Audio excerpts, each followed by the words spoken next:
Yes. And I think it's been way more successful than we had thought it would be. I mean, we hoped it would be. Sure. But I mean, it is now very prestigious to publish. I mean, they thanks to the editors and the fact that they had this amazing tradition of not only judging papers, but educating and mentoring the people whose papers were rejected. How to do Yes. better next time is taking an enormous amount of time of all them, and I never did any of that, so I don't deserve any credit. But anyway, they managed to build a whole community, and they made the publication in the journal difficult enough that it became prestigious to publish in it, right? Right. At least in the education field. So, I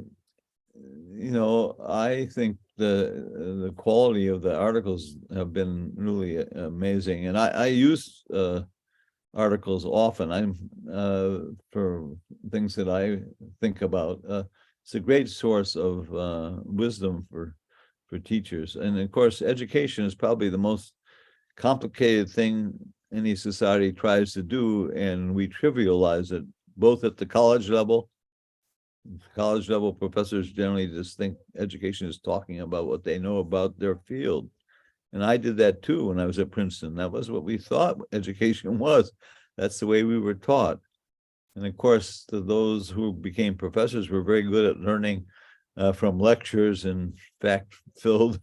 We were mutants. So, then we wanted to teach the same way because everybody worked for us. It should work for everybody. So there's a huge culture gap, to change, and a set of assumptions on the part of faculty that still we have a lot of work to do. So, Right.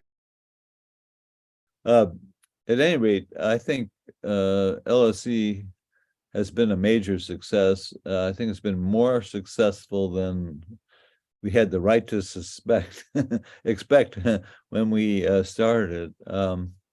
It's not as much a fringe activity as it was. It's still somewhat of a fringe activity in many places, many science departments, but so we have a ways to go. And I think one of the major things that the scientific societies should be doing is focusing on this issue of science education, making it more effective and more approachable. I mean, the way we teach science in many places, my grandson has just experienced it in a major university. It just memorized all those factoids, and if you're not from a certain background where your parents say, memorize this stuff and it's useless, but it'll be good for your futures, like medicine.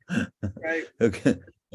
So part of the fact about that we're now trying to diversify the enterprise will be greatly helped by changing how we teach college science, so that it's not simply boring memorization, weed out all the people who, it's very counterproductive, because Yes. first year biology course assumes that everybody had the same preparation, which they haven't.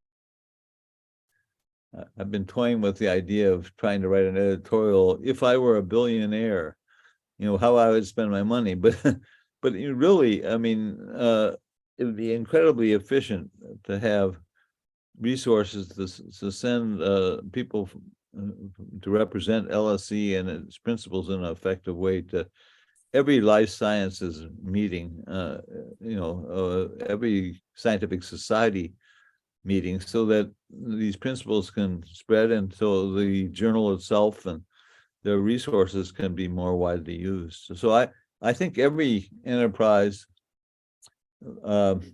like LSE needs to always have stretch goals for the next 5 years. And I think it's not up to me to make them, but they need to try. They need to try to do more. I mean, the fact is, we need a lot more of this. Absolutely. We're far from meeting the need for their expertise. Right. And what's the Right. best way to do it? And